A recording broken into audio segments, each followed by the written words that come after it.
What's up, guys? Welcome back to the channel. Today's gonna be a pretty cool day. Let's get right to it. Here's that front clip. Yeah, we need to get some more paint. Apparently that was wet. It was last night when I painted it, so that was wet and I missed it. So another can for that, but for the most part it is done. This is the part I'm mostly proud of. Now I couldn't fit my grinder in there to like clean up some of the spots, so I wasn't really too worried. I just hit it with like undercoating and then covered it up. I really don't care. I never popped a hood on this car really. It's not like a show car, as you can see. It's all stock underneath, so I mean I never popped a hood on it. And then this side over here, I just like wanted to cover up that gaping hole because I didn't want, like, you know, the wetness from the wheel or like that openness to like come in. And so yeah, it's gonna have an intake box right here anyways, and the intake box bolts here and here, and the bracket is like bolts right here. So if you can imagine, that intake box is huge and it covers up this whole area over here, so you really don't see any of that anyways. That's gonna be all literally hidden. However, you will see this side, so we did this side the best we could. So now we're gonna install this radiator. Work racing, really just like a eBay radiator.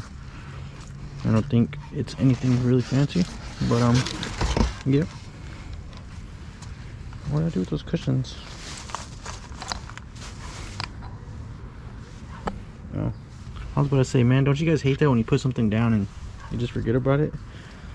Oh, I gotta sneeze.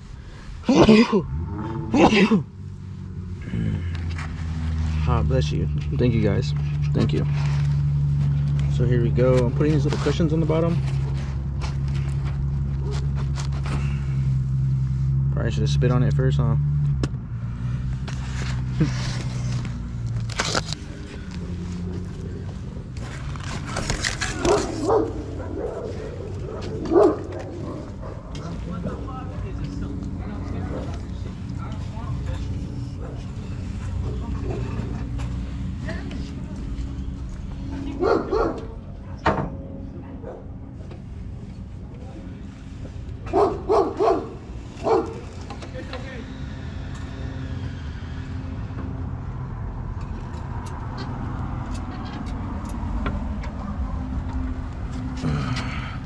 I don't know how wet the paint is, so I'm kind of not trying to scuff it up.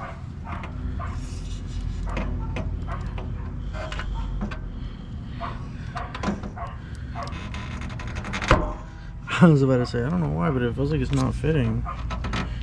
But then it like sunk in there and it fit.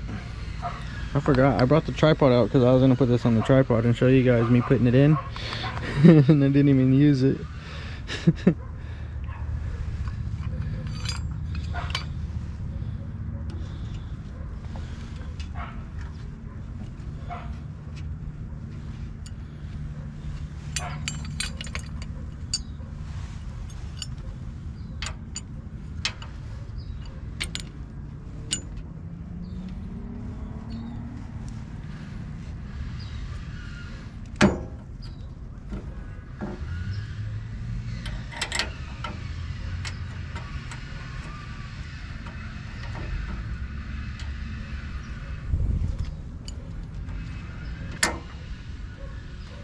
Oh, what's going on?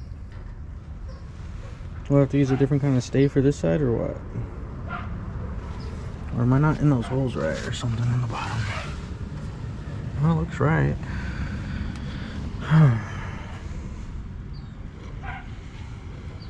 They don't look like they're flipped. I'll just mount that one down.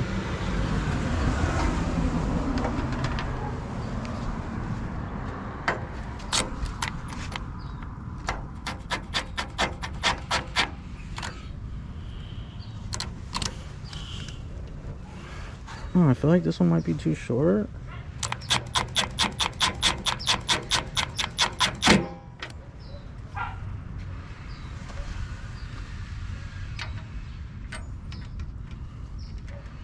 I might have to like modify this side or something, make it a little bit longer, because this ain't gonna work. So just like cut that tab off and add a little bit of extra, because Yeah, don't look like it's gonna bend that way. Yeah, it's literally bending, it looks like. So let me stop doing that. Let's take this back off. We'll just go extend that, because it looks like it's flush. It's not like crooked or anything. It looks flush with the unit. With the rest of the car, everything looks straight. So yeah, I'm not gonna stress it. Just gonna make this longer.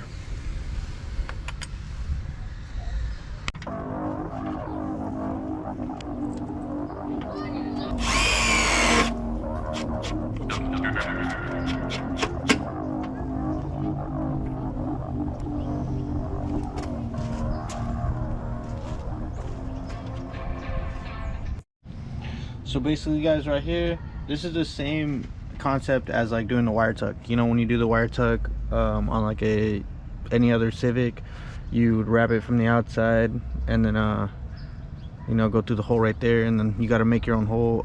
Some people go through this on the other Civics and then make a hole or whatever. There's already a hole, I think, over here, and then they just like drill a hole. But this is a CRV, so it's a little different.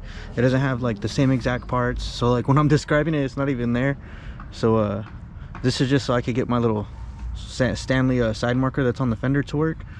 And you could, there's two ways to do it. You could either tap into the turn signal. I mean, yeah, the turn signal, or you can have it as a daytime running. I have it as a daytime running light. So just, you know, when you turn it on your lights, and it'll be on all the time. I like it better like that than a turn signal, where it'll get like less use. But you can also put it on a relay, which I'll probably do at some point in the future. But you could also put it on a relay, and the relay, if you put both on there, it will shut one off and then apply the other one on, and you'll be able to use it as both. But yeah, maybe that'll be a next video in the future, but for now it's just gonna be as a daytime running light.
Well, that pretty much wraps up the video, guys.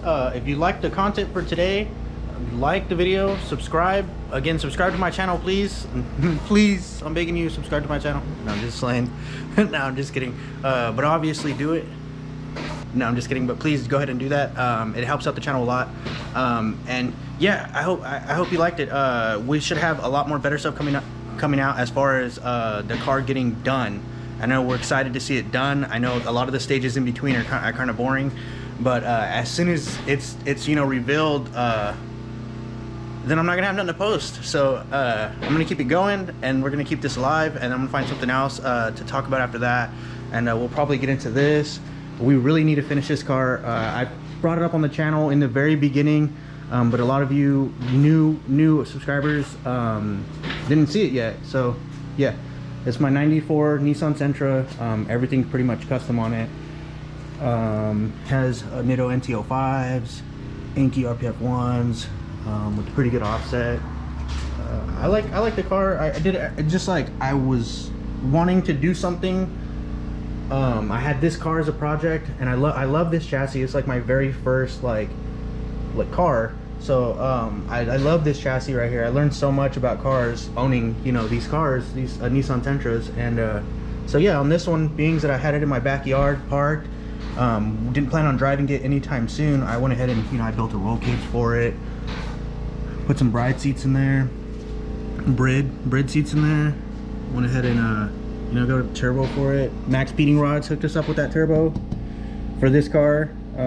Custom intake manifold. We got a lot of stuff for this car. I need to get it back on, you know, back on the list of things to do. And as soon as we start digging into this, you know, we got Mega Squirt ECU, Mega Squirt 2 ECU for it. A lot of stuff. We got a lot of stuff put away for this car. Custom traction bars, poly mounts, just a lot of custom stuff that we did on this car. Shaved bay that I shaved, and you know, like I said, I just wanted to go ham, have fun, and build an autocross slash, like, you know, time attack car. And that's what I did. And I hope you guys can hear me. We got, you know, people over there next door working right now, and I'm not even sure if you can hear me right now. So this might be usable content, or it might not be, but yes. It's got a FJ2 HN Civic SI wing on it. From my SI, when I put the Mugen wing, you know, the Rep Mugen wing on it, whatever, I took the wing off and I put it on this car. I actually like the way it looks, because stock, they're like rounded and they don't look as like cool. I feel like that gives it like a little vibe, the little pointiness to it, and how sleek it like goes with the body. I just was wanting to put like a little base on this, you know, like plastic or anything really to put over that to make it look like it's connected. It is connected in the middle, like bolted right there. So just to, like, you know, hide it, so it looks like it's a uniform unit on the car. Yeah, that's about it, guys. That was my crib. That was my MTV crib. You guys don't gotta leave, but you gotta get the fuck out of here. Peace.